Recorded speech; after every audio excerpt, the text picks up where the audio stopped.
नमस्कार।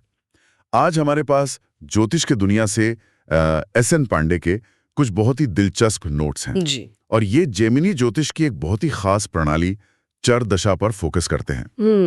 जो लोग ज्योतिष को थोड़ा भी फॉलो करते हैं वो जानते हैं कि पराशर की विंशोत्तरी दशा सबसे आम है। बिल्कुल, जो नक्षत्रों पर आधारित है। हाँ, लेकिन जेमिनी का ये जो रास्ता है ये बिल्कुल अलग है। तो आज हम इन नोट्स के जरिए यही समझने की कोशिश करेंगे कि जेमिनी की ये राशि आधारित गणना काम कैसे करती है। बिल्कुल, और यही इसका मतलब सबसे आकर्षक पहलू है। पराशर प्रणाली चांद और नक्षत्रों के जरिए जीवन की कहानी कहती है, जो कि बहुत काव्यात्मक है। सही। वहीं जेमिनी ज्योतिष, खासकर चर दशा, एक इंजीनियर के ब्लूप्रिंट की तरह है। ब्लूप्रिंट, अच्छा। हाँ, ये पूरी तरह से राशियों की गणितीय संरचना पर आधारित है। इसमें कोई अस्पष्टता नहीं, सिर्फ तर्क और सूत्र हैं। आज हम देखेंगे कि ये ब्लूप्रिंट जीवन के समय को वर्षों, महीनों और यहाँ तक कि दिनों में कैसे तोड़ता है। ठीक है, तो चलिए इस ब्लूप्रिंट को खोलकर देखते हैं।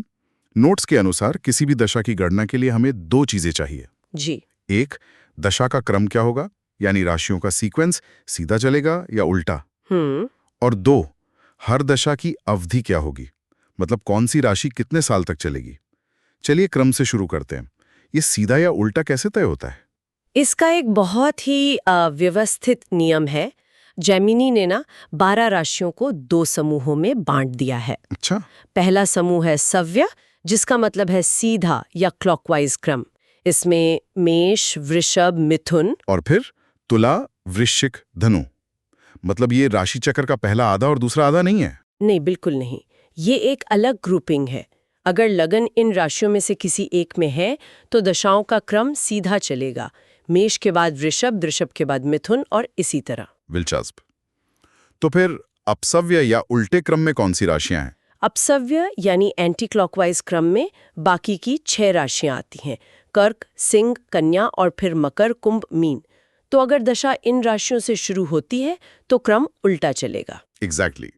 जैसे अगर कर्क लग्न की पहली महादशा है तो अगली महादशा मिथुन की होगी, फिर वृषभ की और ऐसे पीछे की ओर। तो ये सिर्फ एक टेक्निकल रूल नहीं है, इसके पीछे एक फिलॉसफी महसूस होती है। हाँ, जैसे राशि चक्र का एक हिस्सा आगे की ओर देख रहा है, एक नेचुरल प्रोग्रेशन, और दूसरा हिस्सा शायद पीछे मुड़कर देख रहा है, एक रिफ्लेक्टिव जर्नी। आप इसे बिल्कुल वैसे देख सकते हैं। ये ज्योतिष के आर्किटेक्चर में एक गहरी समरूपता दिखाता है। अब आते हैं दूसरे और सबसे जरूरी सवाल पर। अवधि, ड्यूरेशन। हाँ, अवधि की गणना। यहाँ जेमिनी की प्रतिभा सच में चमकती है। सूत्र हैरान करने वाला सरल है। जिस राशि की दशा निकालनी है उस राशि से उसके स्वामी तक गिने और गिनती में से 1 घटा दें। बस इतना ही? ये तो विंशोत्तरी दशा की जटिल गणनाओं से बहुत अलग है। लेकिन गिनती कैसे करनी है, सीधी या उल्टी, इसके भी कुछ नियम होंगे। हाँ, और ये भी बहुत तार्किक है। विषम राशियों, ऑड साइंस, जैसे मेष, मिथुन, सिंह, इनके लिए गिनती हमेशा सीधी यानी फॉरवर्ड होती है। ठीक है। और सम राशियों, इवन साइंस, जैसे वृषभ, कर्क, कन्या, इनके लिए गिनती हमेशा उल्टी यानी बैकवर्ड होती है। ठीक है, ये समझ में आया। लेकिन एक स्थिति हो सकती है जहां स्वामी अपनी ही राशि में बैठा हो, जिसे स्वग्रही कहते हैं। जी। जैसे मंगल मेष में ही हो, तब तो गिनती 1 होगी और 1 - 1 तो 0 हो जाएगा। तो क्या दशा 0 साल की होगी? ये एक बहुत अच्छा सवाल है और जेमिनी ने इसका भी हल दिया है। ये एक अपवाद है। अच्छा, एक्सेप्शन। हाँ, अगर स्वामी अपनी ही राशि में है तो आपको कुछ गिनने की जरूरत नहीं। दशा की अवधि सीधे 12 वर्ष होती है। ये उस राशि को एक पूर्ण चक्र की शक्ति देता है। वाह। और नोट्स में वृश्चिक और कुंभ राशियों के 2 स्वामियों का भी जिक्र है। हाँ, ये भी एक जरूरी पॉइंट है। पारंपरिक ज्योतिष में वृश्चिक का स्वामी मंगल और केतु दोनों हैं और कुंभ का शनि और राहु। ऐसे में हम किस स्वामी तक गिनती करेंगे? यहाँ बल का सिद्धांत लागू होता है। हमें उस स्वामी तक गिनना है जो ज्यादा बलवान हो। और बलवान होने का मतलब क्या है यहाँ? बलवान होने का मतलब है कि कुंडली में किसकी डिग्री ज्यादा है या कौन सा ग्रह किसी दूसरे ग्रह के साथ बैठा है, मतलब कंजॉइंड है। एक मिनट, इसका मतलब तो ये हुआ कि दशा का पूरा कैरेक्टर ही बदल सकता है। बिल्कुल। अगर हम वृश्चिक के लिए मंगल तक गिनते हैं तो दशा का फ्लेवर शायद ज्यादा एक्शन ओरिएंटेड होगा। और अगर केतु ज्यादा बलवान निकला और हमने उस तक गिना तो वही दशा ज्यादा आध्यात्मिक हो सकती है। बिल्कुल सही। यहीं पर गणित और ज्योतिष की कला का संगम होता है। सूत्र आपको एक संख्या देता है, लेकिन वो संख्या किस ग्रह की ऊर्जा से आई है, ये उस दशा के अनुभव को पूरी तरह से बदल देता है। चलिए इसे एक उदाहरण से समझते हैं जो नोट्स में दिया गया है, ताकि ये सारी थ्योरी प्रैक्टिस में कैसी दिखती है ये साफ हो जाए। हाँ, जरूर। मान लेते हैं किसी का लग्न मेष है और उसका स्वामी मंगल मकर राशि में बैठा है। तो पहला कदम क्रम। मेष राशि सव्य समूह में है, इसलिए दशा का क्रम सीधा होगा। मेष, फिर वृषभ, फिर मिथुन और इसी तरह पूरे 12 राशियों का चक्र। ठीक है। अब दूसरा कदम अवधि। मेष एक विषम राशि है, तो हम सीधी गिनती करेंगे, मेष से मकर तक। गिनते हैं। मेष, वृषभ, मिथुन, कर्क, सिंह, कन्या, तुला, वृश्चिक, धनु, मकर। ये 10वां। सही। सूत्र के हिसाब से गिनती 1 यानी 10 = 9 वर्ष। तो मेष की महादशा 9 साल की होगी। ये मंगल की ऊर्जा से भरे 9 साल होंगे। एकदम सही। देखिए ये कितना सीधा और तार्किक है, कोई जटिलता नहीं। ठीक है, तो हमारे पास 9 साल का एक बड़ा थीम सेट हो गया है, लेकिन 9 साल में तो बहुत कुछ बदलता है। क्या ये सिस्टम उस बड़े पीरियड के अंदर के छोटे बदलावों को भी दिखाता है? हाँ, बिल्कुल। यहीं पर अंतर्दशा या उप अवधि का कॉन्सेप्ट आता है। अच्छा। जेमिनी प्रणाली हर महादशा को 12 बराबर भागों में बांटती है और हर भाग एक राशि का प्रतिनिधित्व करता है। ये महादशा की कहानी के 12 अध्यायों की तरह है। 12 बराबर भाग है, तो इसका मतलब है कि पराशर की विंशोत्तरी दशा के विपरीत जहां हर अंतर्दशा की लंबाई अलग-अलग होती है, यहां सब कुछ बहुत सिमेट्रिकल है। ये एक बेहतरीन इंसाइट है। चर दशा में एक बहुत ही स्थिर और अनुमानित लय होती है। और अंतर्दशा की अवधि की गणना का सूत्र तो महादशा से भी सरल है। महादशा जितने वर्ष की होती है, हर अंतर्दशा उतने ही महीने की होती है। अच्छा, तो हमारे मेष महादशा के उदाहरण में जो 9 साल की थी, हर अंतर्दशा 9 महीने की होगी। 9 महीने के 12 चैप्टर्स। जी, लेकिन इन चैप्टर्स का क्रम क्या होगा? पहली अंतर्दशा कौन सी राशि की होगी? एक मिनट, ये थोड़ा अजीब नहीं है? क्या पहली अंतर्दशा मेष की ही होगी? ये एक और शानदार सवाल है। यहाँ का तर्क थोड़ा काउंटर इंट्यूटिव लग सकता है। क्रम इस बात पर निर्भर करता है कि महादशा सव्य है या अपसव्य। ठीक है। हमारे उदाहरण में मेष महादशा सव्य यानी सीधी है। नियम यह है कि सव्य महादशा में अंतर्दशा का क्रम महादशा वाली राशि से अगली राशि से शुरू होता है। अगली राशि से? तो मेष महादशा का पहला चैप्टर वृषभ से शुरू होगा, खुद मेष से नहीं। इसके पीछे क्या लॉजिक हो सकता है? इसका एक दार्शनिक तर्क यह है कि महादशा की शुरुआत उस ऊर्जा को स्थापित करती है और उसका पहला मैनिफेस्टेशन या परिणाम अगली राशि में दिखाई देता है। अच्छा। मेष शुरुआत है तो वृषभ उस शुरुआत को स्थिर करने का पहला कदम है। तो 9 साल की मेष महादशा में पहली अंतर्दशा वृषभ की होगी 9 महीने के लिए, फिर मिथुन की 9 महीने और ऐसे ही चलते चलते 12वीं और आखिरी अंतर्दशा वापस मेष की होगी, जो उस पूरे चक्र को समाप्त करेगी। बिल्कुल सही। ये तो बहुत ही व्यवस्थित है। अब हम एक बड़े 9 साल के ब्लॉक से 9 महीने के छोटे-छोटे हिस्सों तक पहुंच गए हैं। क्या हम और भी ज्यादा जूम इन कर सकते हैं? हाँ, बिल्कुल। इसके लिए तीसरा स्तर है प्रत्यंतर दशा।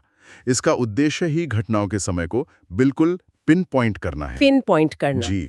ये अंतर्दशा को और भी छोटे 12 बराबर भागों में बांट देता है। इसका सूत्र भी पूरी तरह गणितीय है। क्या है सूत्र? प्रत्यंतर दशा की अवधि दिनों में निकालने के लिए अंतर्दशा के जितने महीने हैं उन्हें 30 से गुणा करें और फिर 12 से भाग दे दें। चलिए अपने मेष वाले उदाहरण को ही आगे बढ़ाते हैं। महादशा 9 साल की थी, पहली अंतर्दशा वृषभ की 9 महीने की। तो प्रत्यंतर दशा के लिए 9 महीने यानी 9 गुणा 30 मतलब 270 दिन। अब इस 270 को 12 से भाग देते हैं तो आएगा 22.5। 22.5 दिन। सही। इसका मतलब है कि वृषभ अंतर्दशा के 9 महीनों के भीतर हर प्रत्यंतर दशा 22.5 दिन की होगी, यानी 22 दिन और 12 घंटे। तो आप ये कह रही हैं कि सिर्फ जन्म कुंडली में ग्रहों की स्थिति के आधार पर कुछ सरल गणनाओं से हम किसी व्यक्ति के जीवन में एक 22.5 दिन की विशिष्ट ऊर्जा वाली खिड़की को पिन पॉइंट कर सकते हैं? जी हाँ। ये तो ज्योतिष से ज्यादा कोडिंग जैसा लगता है, जहां एक के बाद एक सब रूटीन चल रही। ये एक बेहतरीन एनालॉजी है। ये एक कॉस्मिक एल्गोरिथम की तरह है। इन सभी अवधारणाओं को एक साथ लाने के लिए नोट्स में एक और उदाहरण दिया गया है जो इस पूरी प्रक्रिया को सारांशित करता है। अच्छा। मान लीजिए किसी का लग्न धनु है और उसका स्वामी बृहस्पति मीन राशि में बैठा है। ठीक है, चलिए इस एल्गोरिथम को एक बार फिर से चलाते हैं। पहला कदम, महादशा। धनु सव्य समूह में है तो क्रम सीधा होगा। ये एक विषम राशि है तो गिनती भी सीधी होगी। धनु से मीन तक गिनते हैं। धनु, मकर, कुंभ, मीन, 4। हाँ, गिनती हुई 4। सूत्र के अनुसार अवधि हुई 4 गुणा 1 बराबर 3 वर्ष।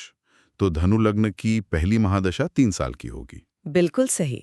अब अंतर्दशा पर आते हैं। अंतर्दशा।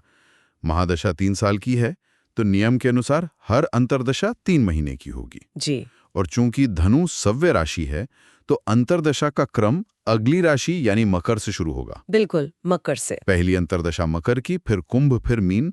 12 राशियों के 12 चैप्टर्स, हर चैप्टर 3 महीने का। और आखिरी कदम सबसे सूक्ष्म स्तर पर प्रत्यंतर दशा। अंतर्दशा 3 महीने की है यानी 90 दिन।